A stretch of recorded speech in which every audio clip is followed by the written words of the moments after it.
Isn't it amazing how ancient texts, the ones we might uh, think are just simple stories, actually hold these entire universes of detail when you really look? It really is. You scratch the surface and there's just so much there. That's exactly what we're doing today. We're taking a deep dive into a source one of you shared, the story of Visaha from the Visaha Vatthu. Ah, Visaha.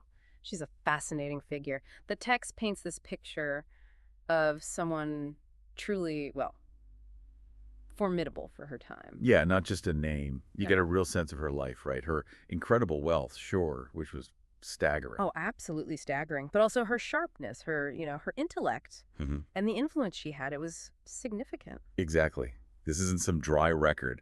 The Visaha Vatthu feels alive, doesn't it? You get social customs, family dynamics. Whose jaw-dropping displays of wealth, definitely, but also these deeper philosophical threads woven through it all. So our mission, basically, is to pull out the most compelling bits, the real insights from Visaha's story, give you a richer feel for this ancient world, but, without it feeling like homework. Sounds good. A focused exploration. Okay, so where does this story kick off? It starts with the Buddha arriving in the city where Visakha lived. She was only 7 at the time. Just 7 years old, yeah. It seems young for what follows, but she was already connected to power. The text introduces her grandfather, Mendaka. Right. Mandaka, the wealthy householder, described as the foremost of 5 super wealthy people in King Bimbisara's realm. That's the one. The others mentioned are Jatiya, Jatila, Punaka, and Kakavalya. These weren't just names. They represented immense resources and influence back then. So Mandaka hears the Buddha's coming, and he doesn't just go himself. He tells his granddaughter, young Visakha, to go greet him. And it's quite the greeting he arranges, not just popping out to say hello. No kidding, 500 chariots and 500 attendant maidens for a 7-year-old to lead. It says a lot about the Buddha's perceived importance, doesn't it? It certainly highlights the family's status and their reverence. But what's really striking is what happens next. The Buddha teaches. And Visak, along with all 500 of her companions, they attain Sotapadhi, the first stage of enlightenment. Wow, just like that. At 7. And all her attendants, too. Instantly, according to the text. It speaks volumes, about the Buddha's teaching, obviously, but also about Visakha's own, maybe innate spiritual readiness. And the family's devotion doesn't stop there. Mandaka himself also reaches Sotapadhi after hearing the Buddha. Right, and then he hosts the Buddha and the whole monastic community, not just for a meal, but for a fortnight. 2 weeks. Providing lavish food and supplies. It really sets the stage for Visakha's own later philanthropy. You can see the roots. Absolutely. Generosity was clearly a family value. Okay, so the story jumps forward. Visakha's a young woman now, and we're in Savatthi. This is where the marriage part comes in. Yes.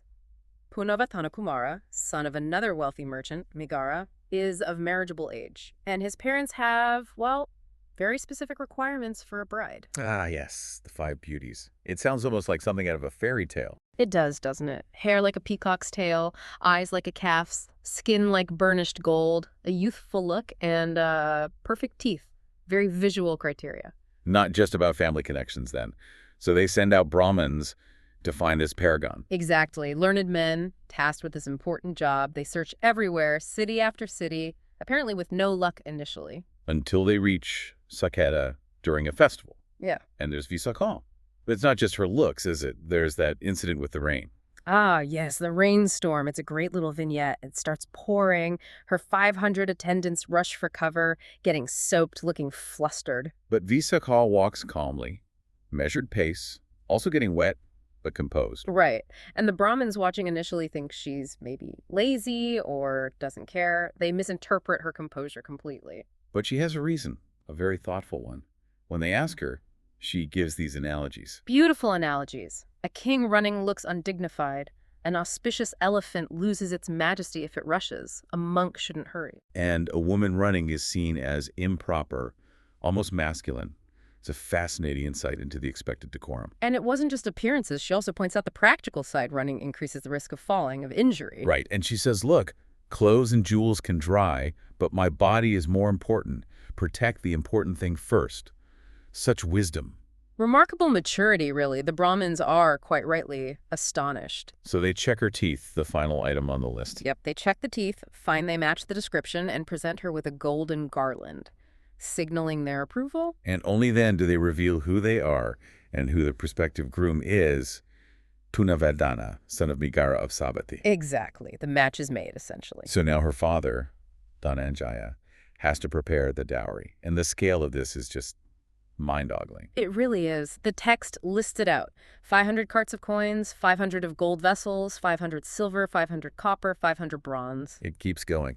500 carts of silks and cottons, 500 of ghee, oil, sugar, rice, even agricultural tools. 500 carts of agricultural tools, yeah. It's a colossal transfer of wealth, equipping her completely for a new, very high-status life, and showing the importance of land and farming, too. And he's thoughtful too, isn't he? About her attendance. Very. He says only those who want to go with her should go, respecting their choice. And he gives her that tenfold advice for navigating her new home. Oh, it sounds a bit like riddles at first. It does. Very cryptic. Don't take internal fire out. Don't bring external fire in. Things about giving, sitting, eating, sleeping comfortably, tending fire, honoring inner deities. Not immediately obvious what they all mean. No, and their meaning becomes absolutely critical later on when conflict arises. It shows how wisdom was often passed down metaphorically, needing interpretation. Smart move. And he also sets up those 8 families as arbiters, just in case. A safety net. A very practical safety net shows he knew there might be challenges adapting to a new household, a new father-in-law. And then the jewels. The Mahalata head ornament worth 9 crores. That's almost impossible to grasp. 9 crores for the jewel, and another 54 crores apparently provided just for her bathing powder. The opulence is off the charts. The departure must have been incredible. 14 villages emptying out to join the procession part way. Yeah, Dhananjaya escorts her, then entrusts her to King Kosala and Megara. It's a huge event, emphasizing her status. So she arrives in Savatthi, wealth, attendance, the whole package. But Megara, her father-in-law, isn't thrilled initially. No, he's apparently put off by the sheer number of attendants, wants to send them back. But Visakha handles it. Stands on her chariot, shows herself to the city, then proceeds. A subtle power move. Seems like it.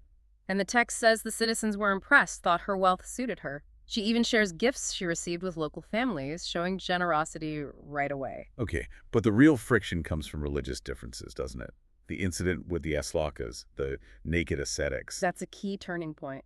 Visakha sees their lack of restraint, refuses to pay respects. Megara, who seems to value them, is furious. So angry he tries to kick her out? He does, tries to expel her from the house, which is where her father's foresight comes in. Those 8 arbiters are called. Right. The system works. It highlights the clash, really. Her Buddhist values of inner discipline versus Megara's respect for this other, perhaps more extreme, ascetic path. The arbiters are needed to mediate. And Megara lists his complaints.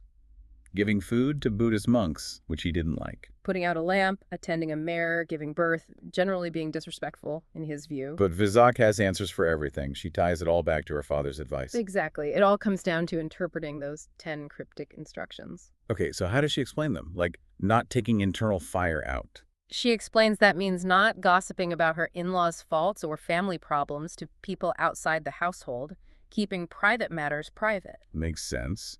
And not bringing external fire in. That's about not bringing outside gossip into the house, avoiding stirring up trouble based on hearsay from others, maintaining internal harmony. Very wise. She goes through all 10 like that. She does, meticulously explaining the practical wisdom behind each piece of advice, emphasizing discretion, peace, good conduct within the family and community. And Megara, he can't argue. He's basically silenced by her logic. The arbiters rule in her favor, and he actually has to apologize. Wow.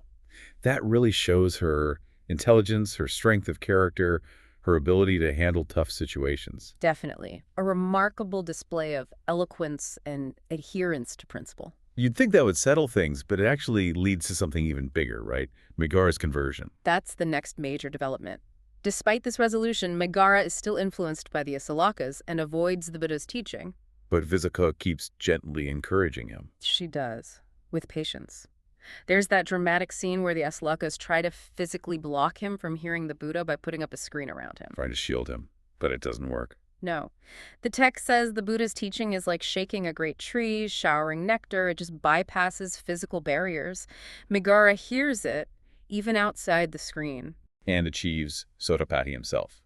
attains the first stage. A complete turnaround. And his gratitude towards Visakha is immense. He sees her as his spiritual guide. Calls her Megara Mata, Mother Megara. That's quite a shift. A huge shift. He acknowledges her role in his enlightenment, and from then on, the household becomes open to the Buddha's teachings, much more harmonious. It shows the power of lay practitioners, doesn't it? Her influence was profound. Absolutely. And his appreciation continues. He commissions that new jewel for her, the Ganamatika, worth $100,000. Still a fortune, but maybe more practical than the Malalat. Lighter, more wearable, yes. And its presentation is ceremonial. He bathes her with scented water, presents her to the Buddha for a blessing. A real symbol of his changed heart. And Visal continues her good works, receives 8 boons from the Buddha. And has this enormous family. The text mentions an almost unbelievable number, 84,020 descendants. Goodness. And she lives to 120, still looking youthful, and strong enough to handle a charging elephant. That anecdote about the elephant really highlights her legendary status, her almost superhuman qualities in the narrative. An extraordinary life indeed. But her devotion goes even further, leading to that act involving the Mahalata jewel. Yes, this really speaks to her deep commitment. Visiting the Vihara, the monastery, she feels the huge 9 crore Mahalata ornament isn't appropriate for the sacred space. So she takes it off, gives it to a strong attendant to hold. Practical. Very. While she's busy inside, helping care for monks with Supiya, another devotee, she forgets the jewel, leaves it behind. Happens to the best of us.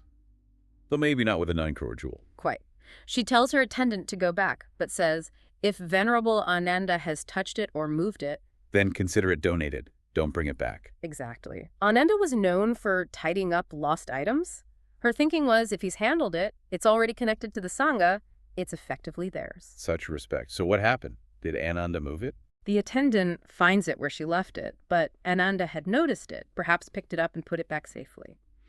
Because a monk had touched it, Visakha decides she won't wear it again. She considers it given in spirit. In spirit, yes. But she doesn't just leave it there. She decides to sell it and use the money for the Sangha. But who could afford 9 crores? Precisely the problem. No buyer could be found for such an immense value. So, in an incredible move, She buys it herself, with her own money. she buys it back herself, then donates that entire value, 9 crores, to provide the 4 requisites for the monks. Food, clothing, shelter, medicine. That's amazing. Using her wealth to effectively multiply her donation. It leads to the establishment of a permanent alms hall at Pubarama Monastery. A lasting legacy built on this extraordinary act of generosity and, well, clever problem solving. It's really something. Wealth used not for show, but for genuine support and spiritual benefit. Exactly. Which brings us towards the end of her story, where we see her experiencing this profound joy. Right, the Buddha alternates meals between her place and Anapandikas. He's about to leave on a journey, and she asks for a boon. And this is after she's just completed her huge new palace, 1,000 rooms. 500 rooms on each floor. And she holds a robe offering ceremony there for the monks after the rains retreat. And after the offering, she's seen singing, walking around the palace with her children and grandchildren, just filled with joy. But some monks misunderstand. They think she's showing off or maybe lost her mind. Yes, they misinterpret her happiness. But the Buddha explains. He tells them about her past life as Sanghadasi. Correct. During the time of Kassapa Buddha, the previous Buddha, she was the youngest of 7 sisters, all doing good deeds. And she made an aspiration back then. A specific, powerful aspiration at Kassapa Buddha's feet to become the foremost female lay supporter of a future Buddha, to receive 8 boons, and to provide the 4 requisites. And the Buddha confirms that now, with him, she has finally fulfilled that ancient wish. Her joy is the joy of completion. Precisely. The fulfillment of a lifelong, or rather lives-long, aspiration.